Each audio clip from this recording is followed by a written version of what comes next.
Well. Here we are again with another video. This is a first. I want to talk about abuse. I like to talk about things that I know about and things that I have experience of. So I want to talk about abuse. Many persons have different opinions and different ideas on what abuse is, and yet they have never experienced abuse. Now, abuse can be physical, can be psychological, can be mental. I have experienced abuse. And many persons say all kind of things when it comes to this subject. They will ask things like, so why you staying at it so long? And if I did me would have do this and me would have do that. We have a lot of experts that are not experts on anything.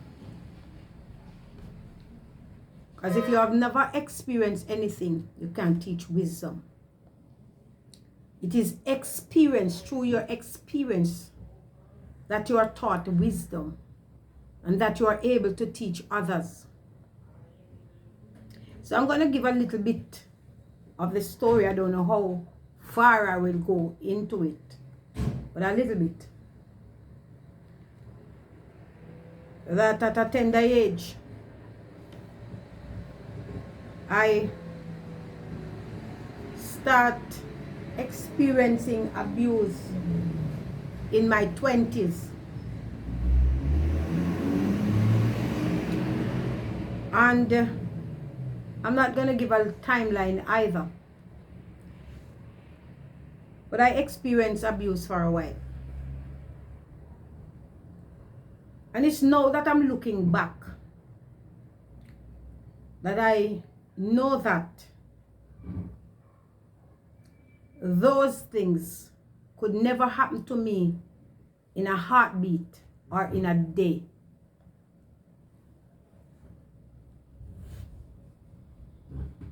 You know, when you are in something, you don't even know that you are in something that is called that thing. So, when I was in the abusive relationship, I didn't even know it was called abuse. You live with somebody and it may start simple. Very simple things turn out to be big things. And I'm not here to blame anyone. I'm not here to blame anyone. I'm just saying that many people experience abuse. Some speak about it, some don't. Some have died because of abuse. Some have been maimed because of abuse. And some of us are blessed to be on the land of the living to talk about it.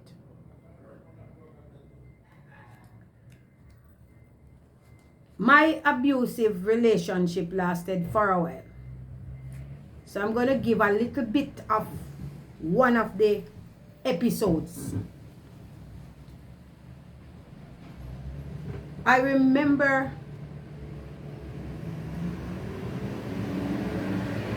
having one of the stints of, because in every relationship you don't have all bad and all bad and all good. So at this particular period, or in this on this particular day, I would say my spouse and I were at our best.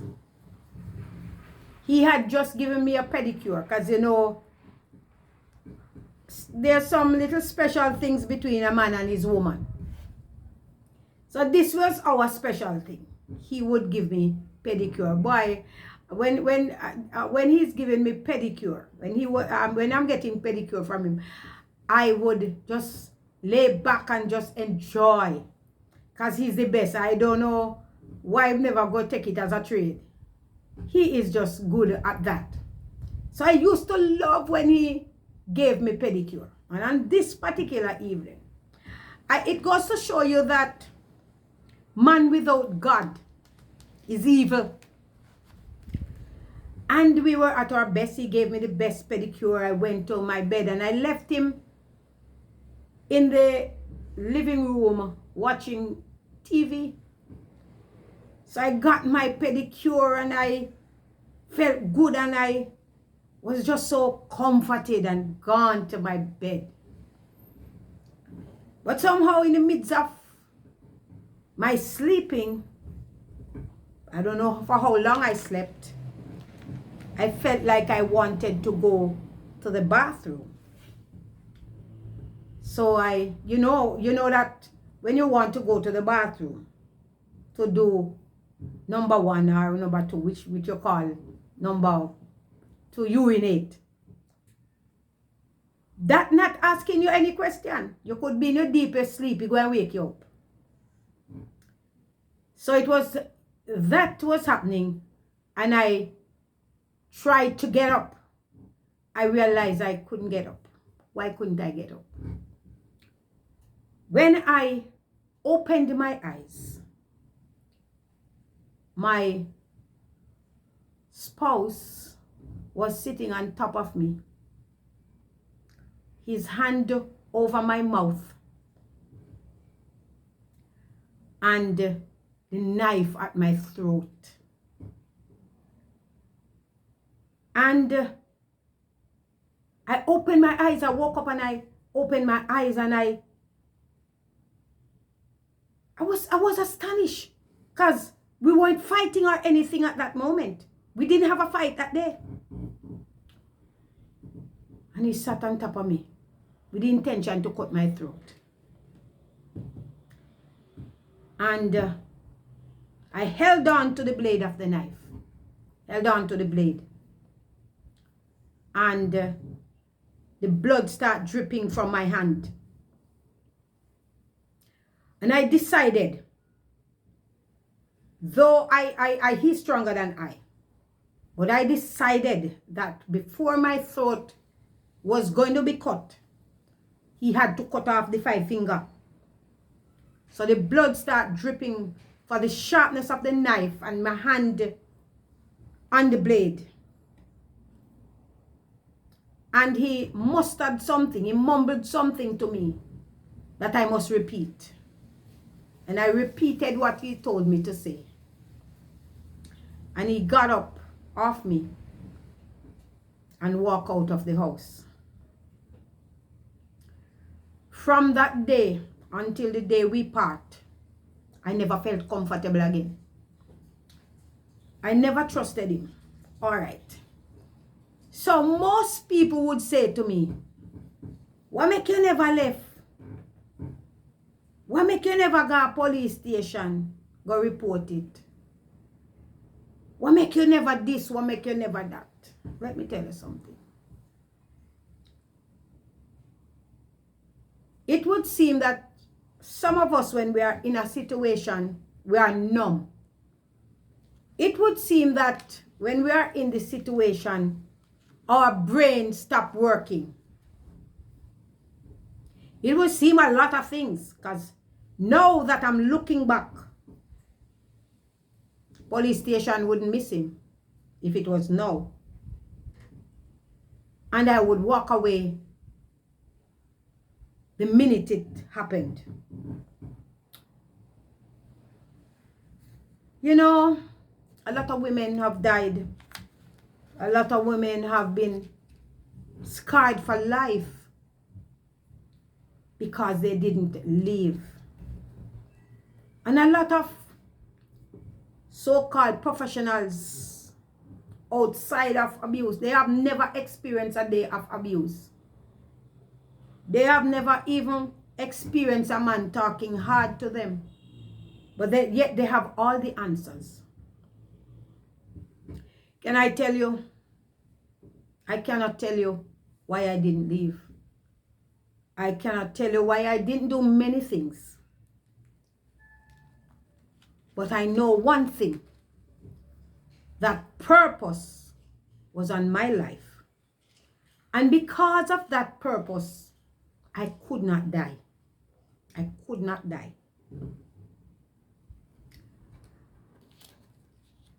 I have learned from those experiences to educate people, to talk to ladies, and to say, don't linger in an abusive relationship. Not everybody is going to be blessed. Not everybody is going to come out unscathed. Not everybody is going to come out with your head.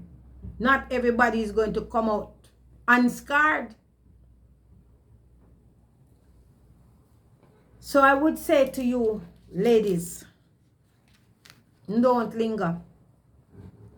Don't wait. I am a child of God. And I was a child of God when that happened. It could be my prayers that saved me. It could be that God was on my side. And it is that he was on my side. Let me tell you something. Abuse is not a good thing. It can leave you damaged for life. It can leave you bitter. It can leave you angry. It can leave you hating men for the rest of your life. But the difference between me is that God is in my life. I have looked at my abusive relationship now. And I looked at my ex. It's forgiveness and love. Yeah. I am not a bitter person. I am not one of those women who say, because man beat me and because man abused me, I got turn lesbian. No. No. I don't buy that story. Or because one man hurt me, I'm going to hate every man. I don't buy that. I love men with all my heart. Because I didn't get an assignment to punish all men. I didn't get an assignment to hate all men. I didn't get an assignment to wipe out all men. The sin of one man don't mean that every man must be punished for that one man's sin. That's his sin. Everybody is different. You deal with people accordingly. And so, I am not going to hate all men. I am not going to cuss off all men. Like I say, I love men. But what it has done for me is to cause me to be very cautious and to be very careful of the persons that would want to enter into my life. And let me add this. You can meet the humblest, the most loving and the most caring man. You can spend 20 years with him. And in the 21st year, him start to abuse you. Or in the 21st year, him chop off your neck. Or in the 21st year, he leave you. Look here. There's no guarantee in life. Everything we do in life is a gamble. When you take a stranger in your life and you give your heart to that stranger, you don't know. Many wives have been murdered by their own husbands. Many boyfriends have been killed by their ladies, and vice versa. You don't know. You just have to pray and hope for the best to come out of whatever situation you get into. Nobody goes into a relationship to be murdered. Nobody goes into a relationship to be beaten. Nobody goes into a relationship to be hurt, to be heartbroken. But these things happen. When these things happen, please do not blame all men or all men because of one man. Do not blame all women because of one woman. Treat the situation for what it's worth. I'm not gonna hate Tom because of John. No. Life is too short. Life is too important for me to hang on to hate, for me to hang on to unforgiveness. No, no, no. The best is yet to come. A good man is there. A good woman is there. So don't rob yourself of the opportunity of meeting the best person. Because most times we always meet the worst persons first. Don't rob yourself of the opportunity of a beautiful relationship by saying, man hurt me, man beat me, man give me bun, man was unfaithful to me, man this, man that. Look here. Things happen. People hurt people. Move on. Move on and pray to God and ask Him the next time. Learn from your mistake. Learn from your mistakes.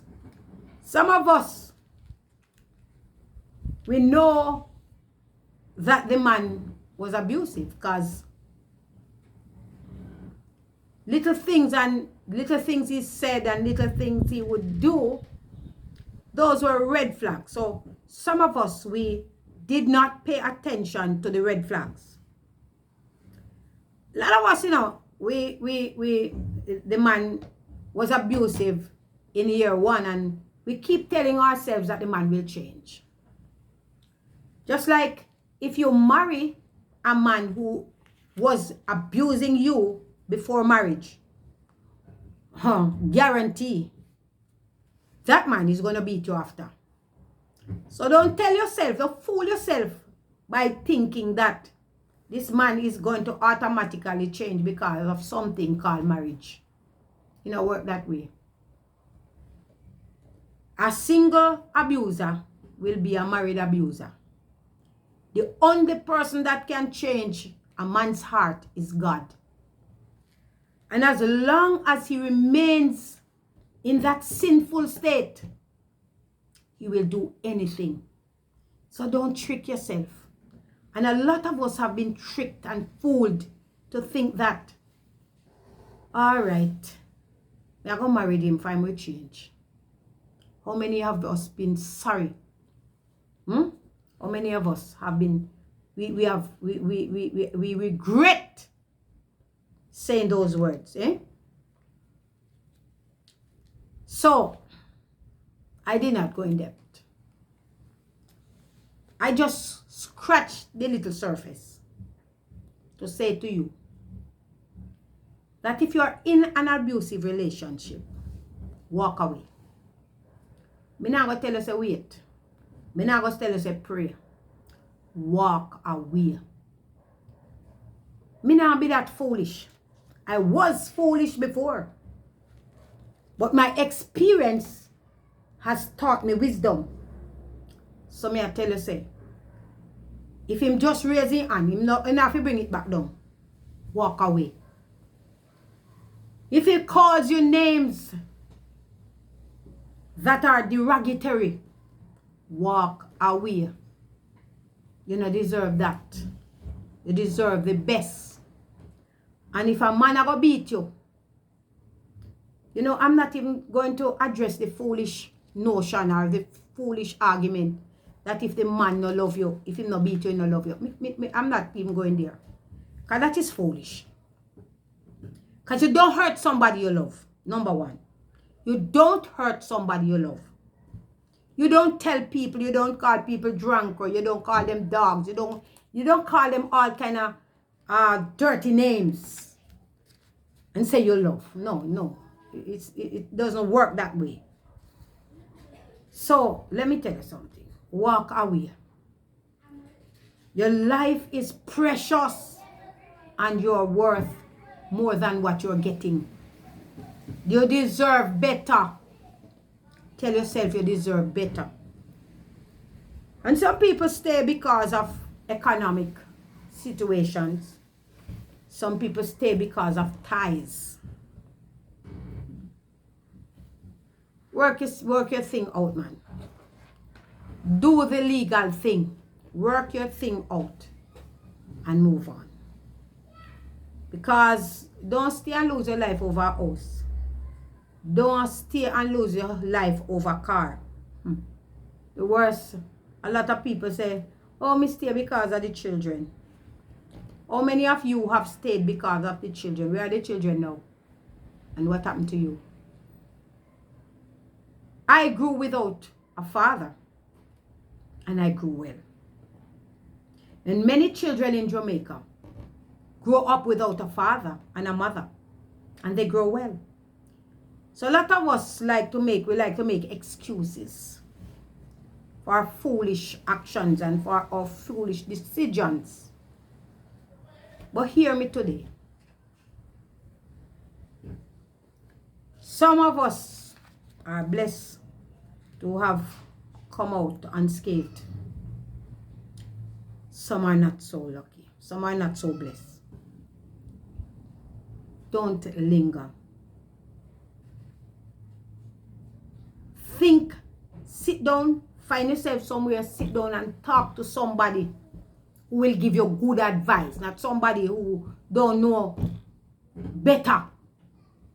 Don't take advice from people who are not professionals.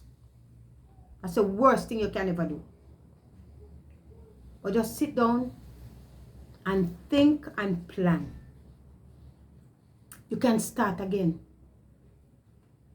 The song says starting all over is going to be rough. But you know what? I want to tell you, the best part of your life is in front of you. Because you're going to sit down for how many years? A 20 years, I beat you now. How much more years? How many more years of beating you going to take? At 20 years now, I give you a bun. I sleep out and I treat you like dog. Much more. They talk about him going to change. Why? When him change, when him at what? When him 90? And what good will that be to you? You didn't have him. You only live in the same house, but you don't have him. Is that the relationship you want? Don't you want love? Don't you want to feel loved? Don't you want to feel like you matter? Don't you want to feel like you're somebody? You just want to exist. You just want in a one house. Him in a one room and you in a one room. That's a life for you. And you are all right. You're good with that. No, my sister, no life that. It's not life that. And I would say the same thing for the men too. Because a lot of times we talk about abuse, you know, we talk like it's only women get abused. Men get abused too, you know. Man, you're a man. Go rent somewhere and stay by yourself and think out your life and plan out your life. Life don't evolve around one person. Because if that person abuse you, God, I know 100% sure that God will never give you a man to beat you. That God will never give you a woman to abuse you. God don't do that. Most times we choose who we want. And so we stand the consequences. And sometimes the consequences are dire. So, take it from me this evening. I just want to touch on it briefly, because abuse is a deep subject, It's a deep, deep subject. So I just touch on it briefly, because I know that, boy, if we get into it, it will go and take forever. But I tell you, if you are being abused, today, walk away. I don't have no other thing to tell you but to walk away. Because I experienced it, and it was not good. Broken limbs, broken this and that. It was not good. Trust me, it was God on my side why I'm alive today. So as you listen to this little video, for the women, some women might have been out of it and can sing the same song that I'm singing. Some are still crying. I hope the women who are being abused will see this video and understand that you have to take responsibility for yourself. You have to take responsibility for your own life. Nobody not going to love you like how you're supposed to love you. So my sister, I beg of you, think about it. Think about your life. Think about the example you're setting for your children. My brother, think about the example you're setting for your sons. So you're going to make, you don't like see your next woman a beat your son. So if your woman a beat you now, then your son are going to think it alright for him woman beat him when him come go big. Let me tell you something. If it's not working out, walk away. It's best. The best is yet to come. And don't be in a hurry to get into a relationship. Heal yourself first. Get to know yourself. Most of us, why we allow people to abuse us, is because we have little self-worth. We feel little self-worth within ourselves. We don't know who we are. Because if you know who you are, you will never allow people to treat you a certain way. So I implore you, take some time out to meet you and to know you and to discover you. So that the next person who comes in your life will not get a broken person, but will get a person that is healed, a person that is whole. Because a lot of us, we come out of a relationship and we are angry and we are broken and we are messed up, and we enter into another relationship and we mess up that the one they took, and we just move from relation to relationship and just broke up everything, everybody that come in our lives. Brokenness. You're broken. That person is broken. And so it's two broken people coming together. What to expect? You're not going to have anything good come out. So get some healing. And focus on yourself. So that you can be a better wife to the person that going to come into your life, or a better husband to the person who is going to come into your life. I just want to leave this with you. God bless you. Remember to like, share, comment, and turn on your notification bell. And if you're a first-time visitor to my channel, thank you for subscribing. God bless you.